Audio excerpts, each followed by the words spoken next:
Hello, everybody, and welcome to the latest in our ad hoc series of podcasts about all things Irish unity on behalf of irishborderpoll.com. This is the first one of 2025. We're delighted to be joined today by Colin Harvey, a man who needs probably little introduction to people who are watching this podcast, but we'll give him one anyway.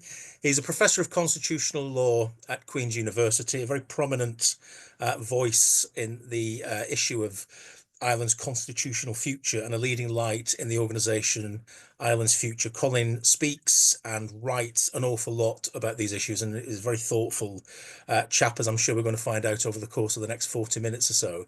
So I'm going to hand over to my colleague Kevin Rooney to get us underway and kick us off with the first question. Thanks, Kevin, and Colin. How you doing? And thanks for coming along, Colin. Can I ask you a first question, which links to the article you had in Irish Border Poll, New Year's message, in terms of the unity debate? What's our progress? Where are we at? What's next to do, and what are our sticking points? Well, first of all, Happy New Year, Kevin and Kevin. Delighted to be doing this podcast and great to have the conversation. I just want to commend you as well for, all the work you're doing to promote this debate. Look, we're starting a new year, right? We want to be fairly optimistic and upbeat. Yet my own view is we've actually made enormous progress in putting this discussion center stage, right? Now that might sound like a very sort of boring point to make, but my sense was, despite the fact that it's central to the Good Friday Agreement, it was rather peripheral, really, to a lot of mainstream discussion. And you know this now, right? You can't turn on a radio, read a newspaper, scroll whatever social media app you're currently looking at without seeing some reference to United Ireland. So I think we need to acknowledge that that's an achievement. And not only that, regardless of what the Dublin government does or doesn't do, people are getting on with it. Like, one of the things I wanted to make clear, is that a lot of the work is being done or has already been done, regardless of what either government does or doesn't do. So I think we should acknowledge that and applaud that, because I think some of that work is often done in difficult circumstances. It's done in a civic context where people are trying to do other things as well. So I want to start by acknowledging the progress has been made, commending everyone really who's played their part in putting this into the center of public life and public debate. But obviously we've got a road still to go, really. And I suppose part of the Irish Border Poll contribution was really to, I suppose, a bit of unease that ultimately people were promised a choice in the Good Friday Agreement. In the circumstances of the last while, want to sort of exercise it in our lifetimes, to use that well-worn phrase. And so just need to get on with it, acknowledging that at some point people will be given a choice. And as odd as this may sound to many people, it's part of the Good Friday Agreement. It shouldn't really be a big deal. I know it is often made very, very controversial, but a promise was made to people. They've got a choice. They're going to exercise a choice. They want to do it on an informed basis, based on evidence, heart and head, to use your framing, so let's acknowledge what's been done, but a lot more still to get done as well. That's spot on, Colin. Spot on. Kevin, do you want to jump in, mate? Yeah, just pick something up that you said there a minute ago, Colin, which I thought was quite interesting. Is that it is in the Good Friday Agreement. It's baked in there. It's fundamental to, I guess, Republicans coming into the political process. It's there in black and white. It's there. It's legally watertight. Is there sometimes a tendency, though, for us to think it's almost a bit almost illegitimate, that we've got to legitimize this request for a border poll, and that it's something that it, rather than it being a right, which it is, of course, given with some caveats, that you said it a minute ago, it shouldn't be a big deal, and I absolutely agree. But sometimes it feels to me a little bit sometimes as though we've got to ask politely almost to have the conversation. Is that a fair point? I think that's a very fair point. I'm speaking to you this evening, live from the ninth floor of the law school building at Queen's University Belfast, and I can tell you there are moments in the last 5 or so years where that's been spot on. So there are people, as you both know, around the world who will come here and they will laud the Good Friday Agreement as this remarkable achievement. And then you point out that this is sort of part of it. So I think that's right. It shouldn't have been a struggle to get this acknowledged as central to the agreement, but it has been, right? And particularly in the North, there is still a chill factor in civil society about civic organizations, community groups, others joining this conversation, because there's still that worry about the consequences of them doing that. And that shouldn't really be the case. That's why I think we do have to take every opportunity possible to make it clear that this is part of the Good Friday Agreement and part of the promise there. And the reason for doing that is not just, hot air. It's because the next time some worthy person stands up and lauds the Good Friday Agreement, you have to just keep reminding them that this is part of it. And I'll tell you what a worry I have is, and it relates to what we're going to talk about the Irish government and the British government, because the more they stay away from the United Ireland debate, the more they lend credibility to those people who say it is divisive. Because, opponents will rightly say, well, it isn't a priority for the British or Irish governments. In fact, there are people who don't even want to talk about it. So that sort of creates a messaging that there's something, not quite right about this. And think about what that, means. Let's be candid, for those within the North trying to make that argument quite proactively. So I think it needs to be underlined again and again and again that this is part of the Good Friday Agreement. And when people talk about implementing the agreement in full, that we're absolutely crystal clear that this is part of that conversation too. Just on that, Colin and Kevin, I mean, what a brilliant point you're making, Colin. Like, I can distinctly remember Micheál Martin in the last couple of months prefacing his answers to questions about a border poll with terms like community relations and reconciliation, as in a way that they might be damaged by pursuing the whole discussion about a border poll and unity question. So that almost lends another aspect of a chill factor to it. You almost feel as if you're creating trouble by actually wanting to talk about a constitutional change. And so I really, really get what you're saying there. And I'm wondering, do those politicians realize what they're actually saying when they hint at the idea that if you push any radical type of argument for a border poll or a constitutional change, that you're somehow undermining community relations and reconciliation? It's somehow, sometimes it's informal, but sometimes it's much more explicit, the way that is phrased by certain politicians, which I think has the effect of delegitimizing the constitutional change debate. I don't know if you want to add anything to what you said, Colin. Just need to keep calling it out. Just need to be crystal clear that this is an uncontroversial aspect of the Good Friday Agreement based on promises made to people about the future. In fact, the fundamental basis of this whole region is, hardly a week goes by without reference to the principle of consent. This is it, right? So it's a choice. But let's press that a bit further.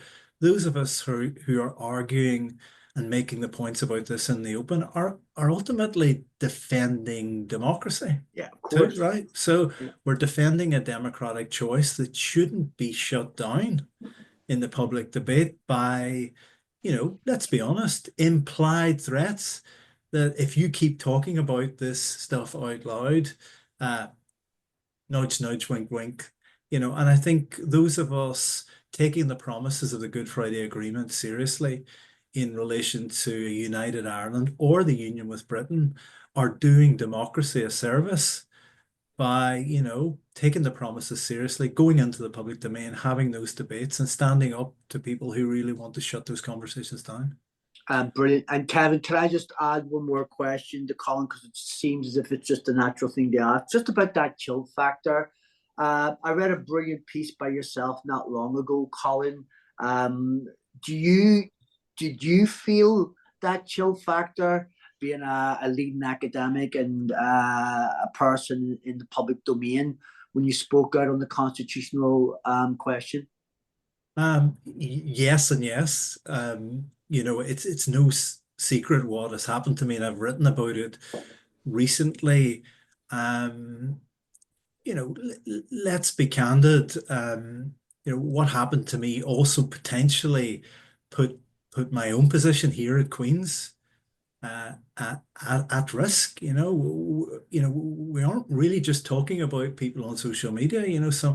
Some serious political actors engaged with this university around the research reports I was doing with my colleague Mark Bassett in relation to Irish unity and the European Union. And without, I'm very, very conscious of the implications of speaking out publicly. But, I've written about from about 2019 to 2022, I'm very clear, and I can evidence this, that there's a fairly concerted campaign in relation to my position here. But I don't actually personalize that. I think it was trying to send a message, right? And so I was just a convenient way of sending a message. And the message was, if you're in public life, if you're in professional life in the North, this is what might happen to you if you do what Colin Harvey has done. And I'm not the only one that has happened to recently, who are willing to speak out on the unity question. And to be candid, where we are in 2025, things were a lot worse in the past, right? I've still got a job as we speak this evening. Maybe I won't have a job after this podcast, but I still have a job. I'm still here making the arguments. And I like to think that those of us who've stepped into this space have actually opened space for other people as well. Because I do think in 2025 the conversation is a bit different. More people are now on the pitch, if you want to say, and I think that's brilliant. And that's great to see. And then that makes life more comfortable for everyone, I think. No, brilliant. And just before I hand back to Kevin, Colin, that was a great piece that I did read about your experiences around the chill factor. Just for our listeners and viewers, do you have the name of that off the top of your head? And if not, we'll find out. We'll put it up on the website so others can maybe get the chance to read it. It's an open access publication available online called Virtual Target Painted on My Back, and it's in an edited collection called in Shadow and Light, and it's openly accessible for everyone to download and read. It's on my social media feed as well if you want to have a look. And I'd really welcome feedback, because I really started to think about and write up the whole experience for the purpose of being helpful to others as well about what we can learn from. If you think about it, in 2022, you had 4 UN special rapporteurs and others having to engage with the university about what was happening. Looking back on it now, it was completely wild, like in terms of it is wild. of some of the stuff. So, but I do think we're in a different space now, and that's good. But it does link back to your earlier point.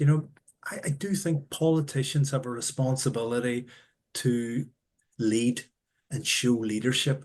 And, you're right, where senior politicians lend any credibility to the suggestion that this isn't a completely legitimate conversation, I do think you have a problem. Now, you can do that in word and in deed, so, the context for that is serious.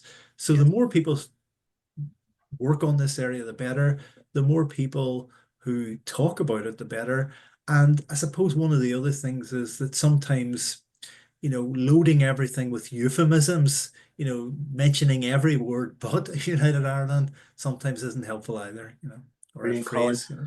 And Ken, we're about to go back to you, but I want to just urge anyone watching or listening to this podcast to do Colin's Twitter feed and pick that up. And we'll flag it up in Irish Border Poll again, because I really think it's worth reading that particular small little chapter on Colin's experiences. Right, Kevin, over to you. Thanks, Kevin. So Colin, we've got a new Irish government taking shape, and by the time this podcast goes out, the bums will be sat on ministerial chairs, I've no doubt.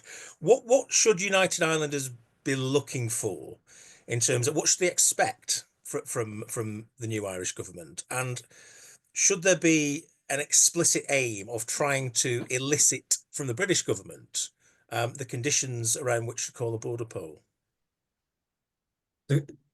Great question, right? I think what people should expect from the Irish government is leadership. Leadership on this aspect of the Good Friday Agreement, and leadership on this aspect of the Irish Constitution.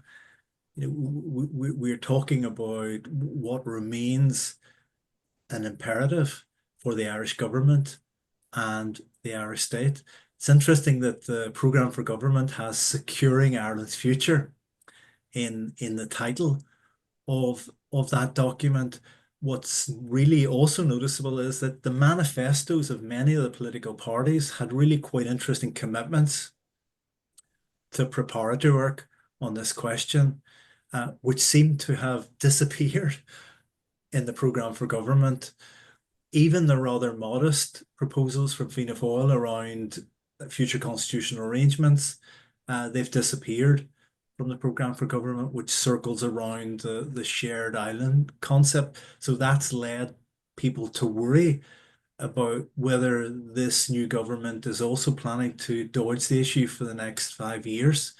The caveat I want to add to that, and it links back to the Good Friday Agreement discussion, right, and why we need to keep underlining that. I've got a view about the shared island concept, right? And I know some people don't like that concept, but it essentially comes from Article 3 of the Irish Constitution, which is about reunification. It's about a united Ireland. So a suggestion I want to make is that should we be thinking about reclaiming the shared island concept as an intrinsic part of the unity conversation? In other words, a united Ireland is how we're going to share the island in the future. So why allow a rather minimal and distorted understanding of that concept to dominate the conversation? For me, a shared island is a united Ireland. So when the government talks about funding shared island work, about expanding the shared island unit, I would essentially present the challenge to the unit, to the government, to the funding projects, that you can't ignore. If you're serious about a shared future, a shared island, you can't ignore unity. So that's an argument for saying, yes, I know there will be people who are disappointed that nothing explicit seems to have made it. You know, there's a vague reference to the unity of the Irish people. There's a lot of reference to shared island. But why not reclaim shared island for the unity conversation? And that every time, a bit like the Good Friday Agreement, right? Every time you hear that politician or academic, person of civil society use the concept, be quite clear that concept includes this discussion too, and don't let a rather narrow and distorted version of it dominate the discussion. I think we need to put that to the Irish government actually rather robustly, that those of us who believe in unity believe that the shared island concept is a concept about that conversation as well. Do you think Dublin, I mean, not necessarily this incoming government, we'll give them the benefit of the doubt for a little bit longer, but do you think Dublin over the last few years, perhaps since Brexit, has ceded too much of the initiative to the British government? I mean, this is a the Good Friday Agreement is a multi-party agreement, but not least between two sovereign governments. And although territorially, jurisdictionally, the British government holds sway, but the whole point of this thing is that Northern Ireland's existence is disputed and in the balance to some degree. It's certainly conditional in a way that no other part of the United Kingdom is.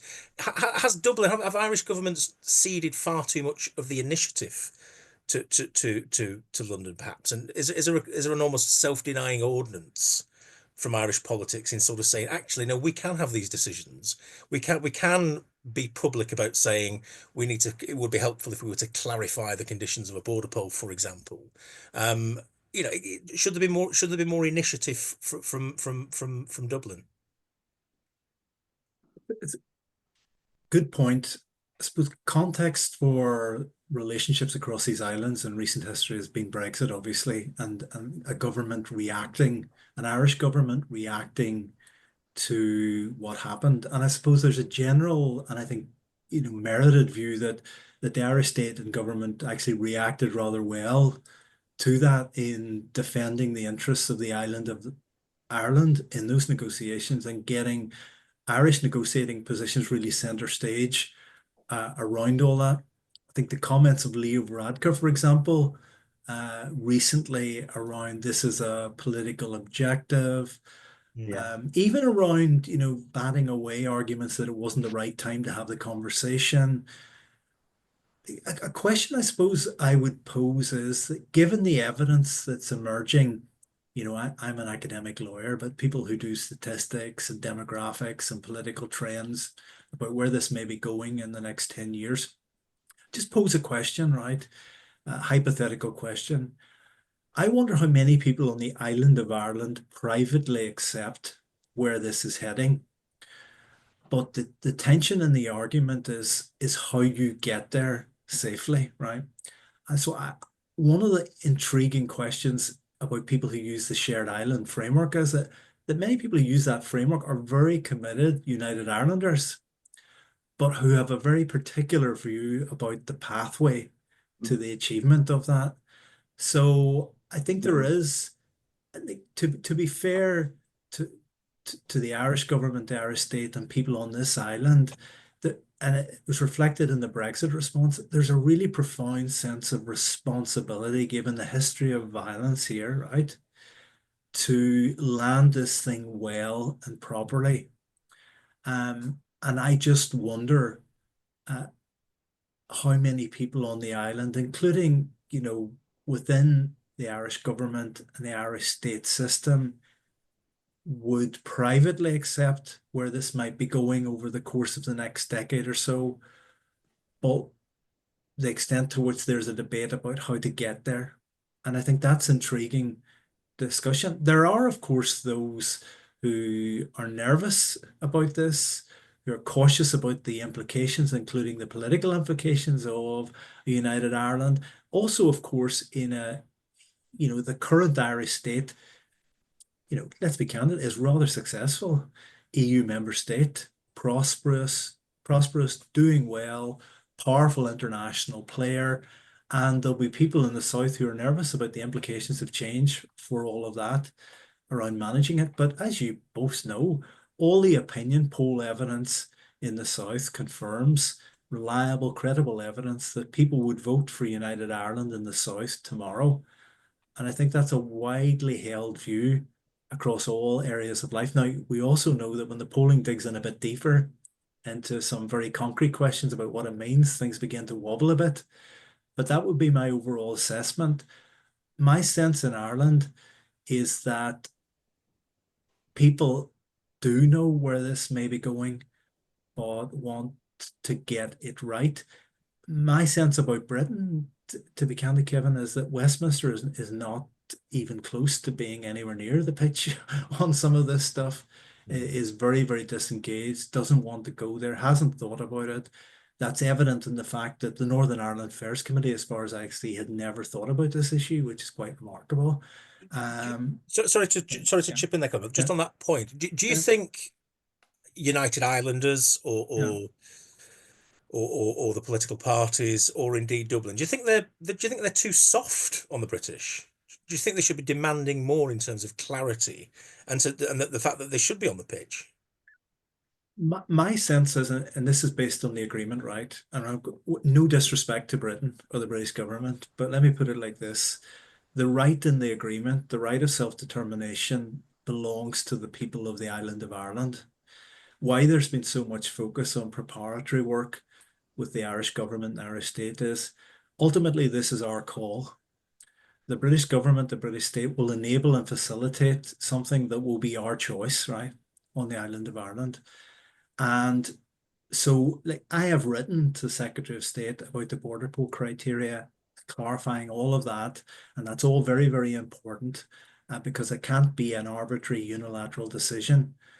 But I ultimately, Ireland, the island of Ireland, we have to be prepared and ready because we're going to be managing the outworkings of all of this.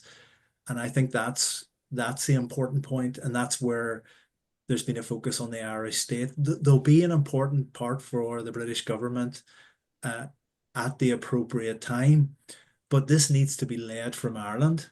The leadership needs to come from Ireland. That leadership doesn't always have to be public and up in lights.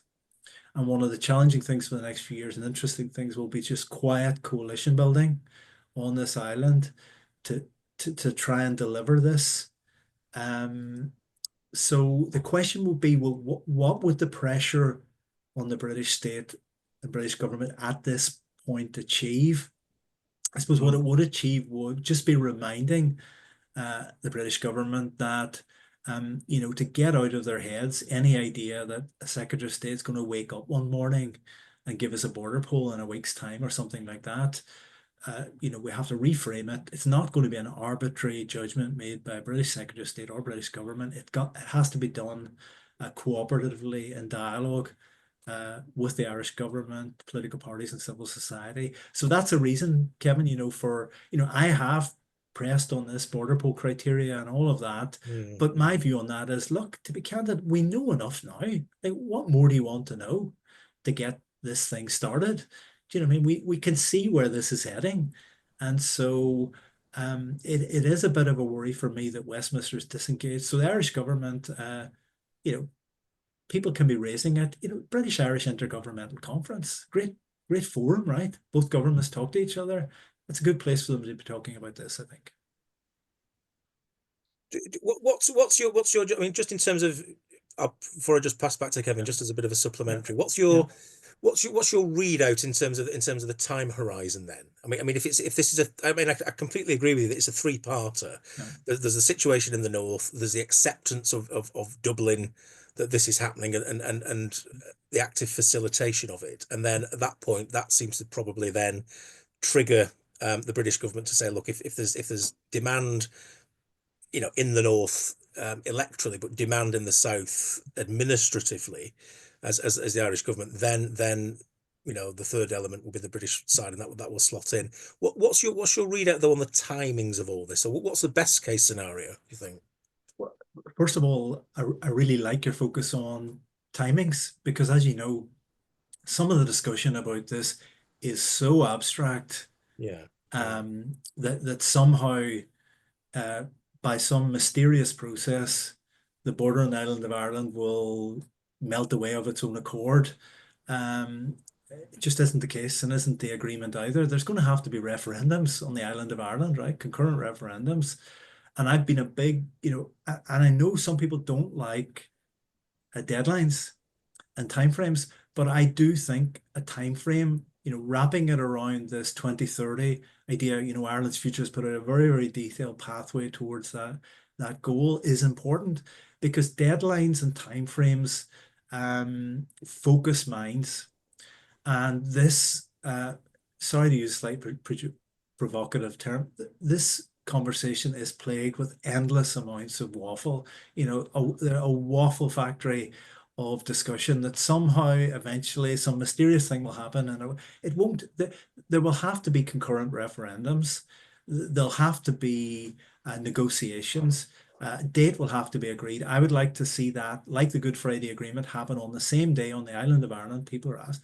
So, these things have to happen. Having a time frame, focus minds in Scotland, for example, it means that the work gets done in advance. My framing of this is some of the popular coverage of this almost presents it like British Secretary of State will, look at the latest opinion poll and go, right, I'm going to trigger a border. This needs to be a well-managed process of both governments in dialogue, political parties, civil society, well in advance, with a time frame, with a case presented, people what know they're voting for or against.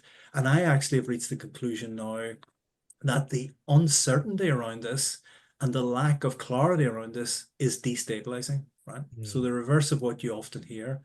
I think the fact that this is talked about all the time in the abstract without a date, a time, clarification is allowing people to procrastinate endlessly. And I think that procrastination is now contributing to instability here. So the more clarity, the better.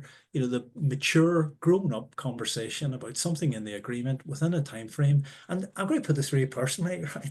So I'm from Derry, live in Belfast, sold out, live in Belfast now, right? But I've been promised this choice in the Good Friday Agreement. I've been promised this choice. And given away my age, now I'm 54, right? I would like to actually exercise this choice, this right in the agreement that I have. I don't just want it to be an abstract thing that I have. I would like to exercise that choice. I have a fair idea what way I might vote. But, and that's the thing that gets me. And that's why I do like timeframes. But I know some people react very strongly against timeframes and don't like that. But I think a timeframe in this context is helpful. I think Ireland's Future were absolutely right to put out that 2030 document with specifics, details, timelines, and deadlines to focus minds. We need to focus minds on this question, I think. Colin, I'm smiling about you, you middle-class academic, you 54-year-old, you. That makes me smile. What? Why does that make me middle-aged and middle class? No, but I love that point because I'm a 60-year-old working class West Belfast. In our lifetime. Very unhealthy lifestyle. And I'm thinking I ain't going to be here forever. And I want that border vote before I die. So that point about before my 60th birthday, actually, would be nice. That makes me smile. Yeah. But just on that, yeah. And I say this slightly lightheartedly, but you might have something to say. Claire Hanna in the Irish News picked up on this point about a month ago when she said, quote, I think there's an obsession in Northern nationalism, and I think you can just talk about United Irelanders per se there, about the mechanism, about the when of constitutional change rather than the why and how. You more or less made your point, but are you respectfully responding to Claire that, Claire, I don't agree with you on that one. I have a different take. Look, I really, really respect Claire Hanna, and actually the work that Claire and the New Ireland Commission is doing is absolutely valuable. And Claire makes a brilliant point. Actually, the point she's making, I think, which is spot on, is we need to get this right. We need to get it right. And so nobody's disagreeing on this. I think there's you can both be clear about a timeline and the mechanisms as part of a larger project of getting it right. Like, my own view is, to get it right, we need to focus. And that's why I think Ireland 2030, that document, a timeline helps, because that helps to get it right. Because how many tasks would get completed in the world, if it was all open-ended. Yep. No deadlines, no timelines. Who would be negotiating contracts in life with no timelines attached to them? And I do think actually the timeline is part of getting the thing right. But absolutely, the New Ireland Commission is doing fantastic work. And spot on. It's spot on. Yeah. People are really, really conscious of being responsible. To some extent, the language that we're all using now, we've made it an intensely boring discussion, right? We all wake up in the middle of the night talking about preparing and planning responsibly for managed change and all of that. It's because we're all entering this discussion from a sensible space, I think. Yeah, well, just on that very point, I was going to ask you something else, but just your last 2 sentences or so about planning, preparing. How much of that can we do? Everyone, New Ireland Commission, Ireland Future, sure, everybody out with the Irish government if the Irish government have effectively emptied most of the promises out of their manifesto in this, like their 15 whatever program points for government, how much do you think we, civil society, call us whatever you want, can do the business, can do the work, if the Irish government ain't going to move yet? I think civil society political parties already actually, if you think about the work that the political parties have done, universities are doing, groups like Ireland's Future, Constitutional Conversations Group, Irish Border Poll, Shared Island podcast, all that, all exploring the options that might be on the table in terms of the eventual proposals. And that's all to the good and all very, very helpful indeed. But there's only so far, Kevin, that civil society and individuals can take this with their limited resources. And also we need to keep one thing in mind as well. I've recently been involved in this discussion. You and I can all make all the promises in the world, but we're not the ones that has to deliver the promises.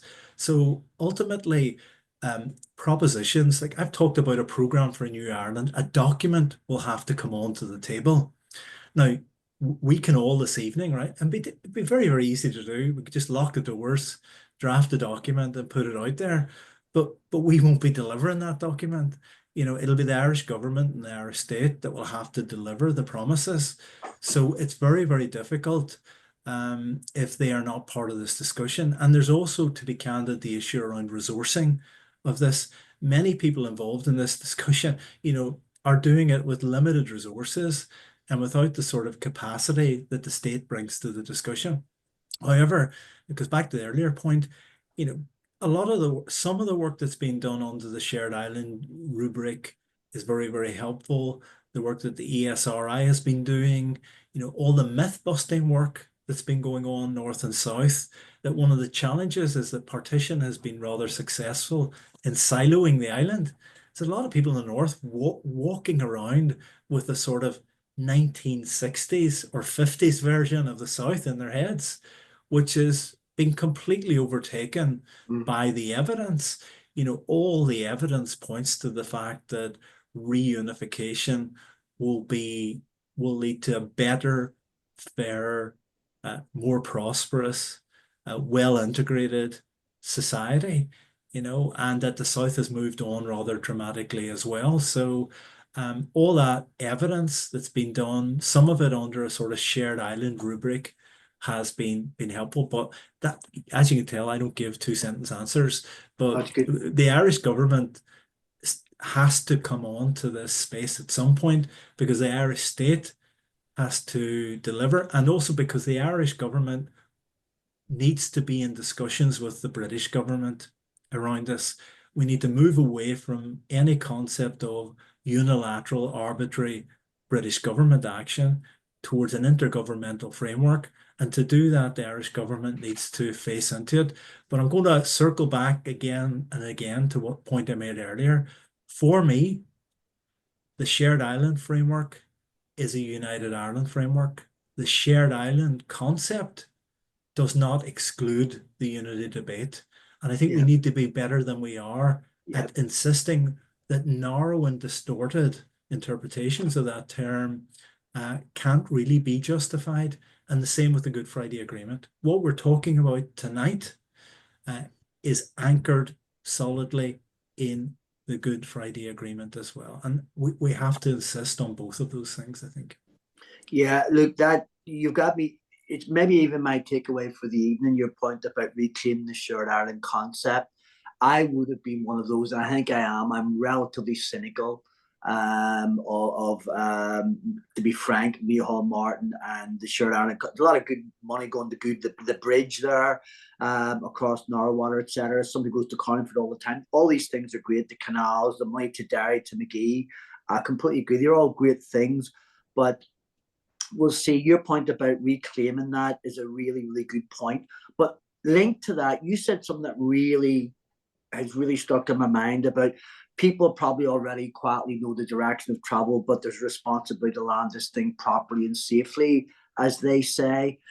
Just because this links to the Shared Island concept, when people want to land it very safely and properly, I think myself that's where their hesitancy comes in, that they don't want to spook the horses, that any movement towards constitutional change and preparing for it after a certain point will spook some hardline loyalist or whatever. How do we get around that? How do we reassure at the same time those people, we all want to land this safely, but how do we maybe reclaim that concept of shared Ireland, moving it forward a little bit?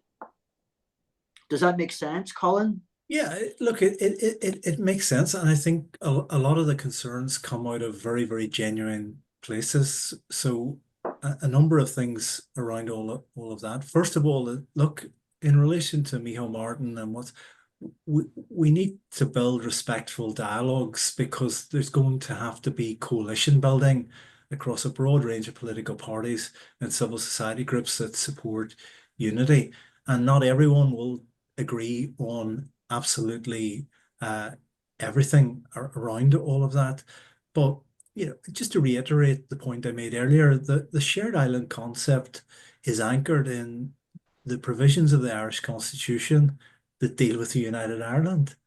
It comes out of that language of the Irish Constitution and the Good Friday Agreement, which also includes constitutional change. And we need to be clear about that. A united Ireland is how this island will be shared in the future.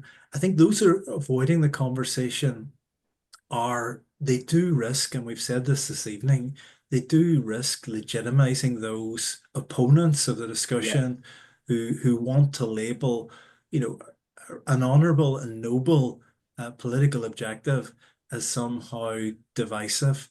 And we can't really allow that to go on because ultimately that's about people in society who want to deny democracy, and we wouldn't accept that in any other context, right? And at some point that needs to be resolved. But in terms of, let's be clear about unionism and loyalism in the North. Avoiding the propositions is unhelpful as well, because I think increasingly unionism and loyalism want to see what's on the table.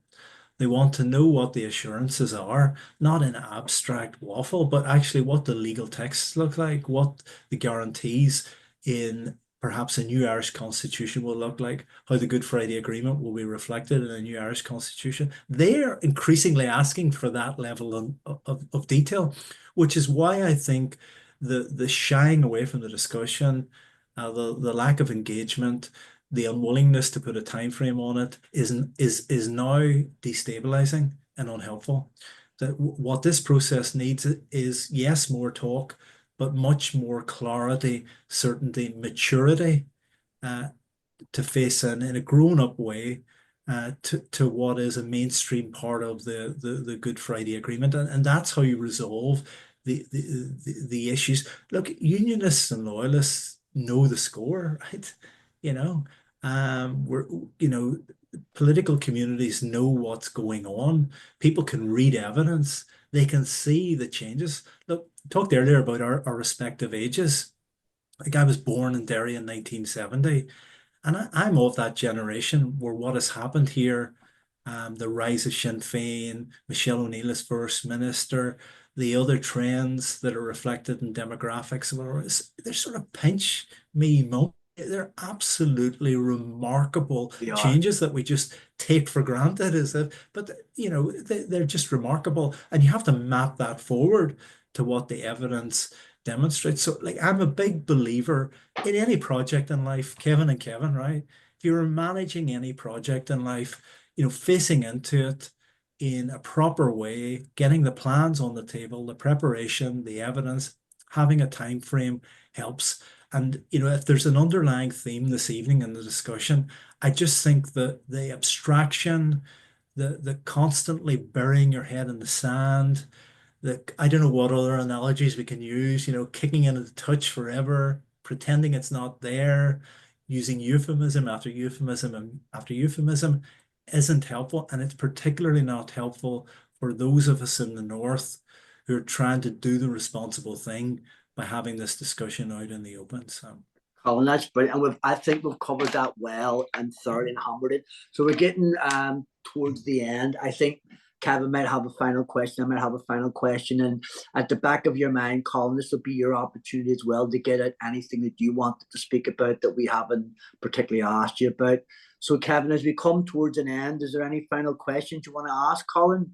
Just one, I suppose. It just picks up a little bit on your remarks a few minutes ago, Colin. If this is 2030 or so, and you were a plenipotentiary from this new Irish state, and you could speak to the leadership of unionism, whatever configuration that takes in a few years' time, and you were to sort of say, right, okay, lads, here we go.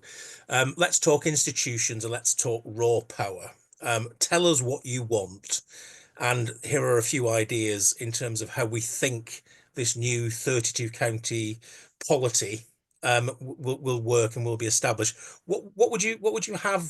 What would you push across from your side of the table to theirs in terms of saying this is how we think this is what we think is a fair deal in terms of political power and representation and institutions? That's probably slightly a code of saying, should we keep Stormont or not, or what else might be relevant? Well, starting point for that is, which is a brilliant question, is it demands clarity from those who are in a position to deliver clarity, right? In terms of, and the starting point for me would be a movement away from rhetoric and a movement into very hard legal guarantees and assurances and what those look like. So that would be a conversation very early on about what the new legal and constitutional arrangements look like. So it's not Kevin, and Colin making promises up in the air. It's hard, legally enforceable rights that are hardwired and copper fastened into the new arrangements. And we need to be having those discussions now about what that might look like. Now, the thing about unionism and loyalism is political unionism, many people have said this, quite understandably and strategically, may stay offside and probably will stay offside for this pre-referendum discussion. But opinion poll evidence, focus groups, the other work that's been done can sort of elicit what the small U unionist loyalist communities actually would like to see, right, in emerge. So I think we can sort of fashion proposals that are legally credible to put on the table. But I want to also be clear about this. My own view is that some of that we will be able to articulate in advance of the referendum around Good Friday Agreement guarantees, around human rights and equality protections. But would the smarter thing to do also promise a number of processes after the referendum? In other words, a promise to unionism and loyalism. These are the guarantees that will be copper fastened into the new legal arrangements. But also these are the processes that will happen afterwards to ensure that those within political unionism who maybe absented themselves from the pre-referendum discussion have an opportunity to participate in those discussions as well. And I think that probably takes us more into the language of transition, right? That what we're talking about here, my own view is I would like to see a managed transition away from power sharing over the longer term. I would like to see a much more integrated all Ireland solution to this. I think this is a personal view, so I'm not speaking for anybody, but I would like to see us prepare for the end of consociationalism, for example, over the longer term in a reunified Ireland, acknowledging that power sharing and consociationalism has done its work. And as you know, the Irish system already builds in a lot of proportionality to that system. But that would be a conversation to have. My own view is I probably would be skeptical about retaining the assembly in the longer term. But that would be the conversations that would happen afterwards. But like many people, these debates are up in the air at the moment, and we have to acknowledge that Ulster British identity will have to be respected in a legally credible way. So again, my overly long answer, Kevin, is that we have to move away from rhetoric. We have to move away from warm words. We have to move into the area of law, enforceable law and guarantees. It's really striking to me as how many people have also very, very quickly entered the space of a new constitution for a new Ireland in the aftermath of all this. You know, my sense is we're not going to get that done in advance of referenda, but you could certainly have a conversation about it afterwards and put some of the propositions on the table. And what does that mean in the context of Irish border poll in this discussion tonight? It confirms and reaffirms really one of my central points. The time for running away from this is over, right? And you can only put those legal reassurances on the table if you face into the task. And also the people who can ultimately deliver on some of those too. And my sense is, if we wanted to take the decade, right, people have talked about, mentioned this, we're at halftime. If you want to use sport, we're in halftime in the dressing room or whatever sport you may choose. And we're in the second half towards 2030. I think now's the time to face into it. Yeah, unfortunately, if the Irish government wants to make itself irrelevant to that conversation, that's unfortunate, right? But it needn't do so, particularly given what we've said tonight around the shared island concept, which comfortably embraces all of this. That's brilliant. We've got our headline as well now for Oh no! the next. Is it going to get me sacked, day or Kevin? two. Is this headline going to get me sacked? It's he's going to get sacked. No, it's actually everything in a personal capacity I only. think you've said.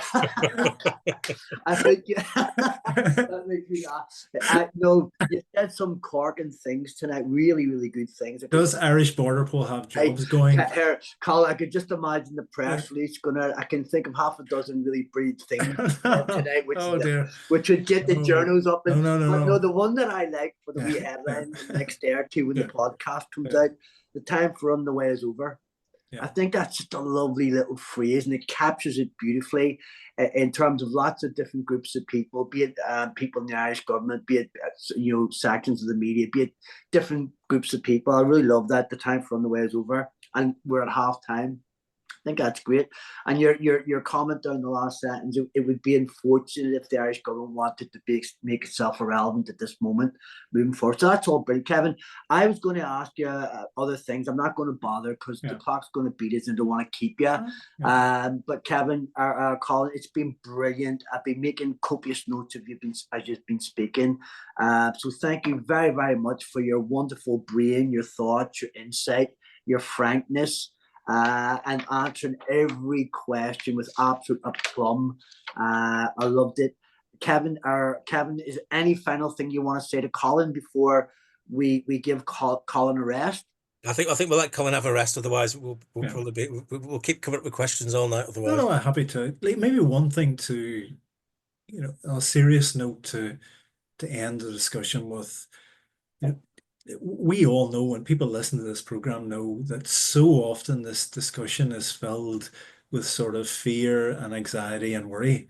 But we need to flip that. This is a hope-filled discussion about the future. There would be people embracing and dancing on the streets around the world if we get this right and we do this.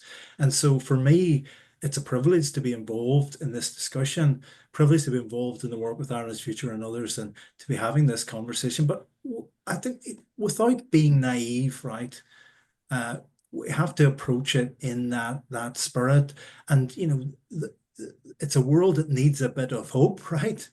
There's a lot of hope in the Good Friday Agreement. If we get this right, I think this will be a remarkable achievement. And what a legacy, right, for any politician. Anybody listening to this to deliver something like this, what an opportunity. And I think that's the way we need to think about this discussion. Yeah. Colin, it's been an absolute privilege to talk and chat to you from Kevin Maher and Kevin Rooney and Irish Border Poll. Thank you very much for your time. Thank you so much. Thank you for the invitation.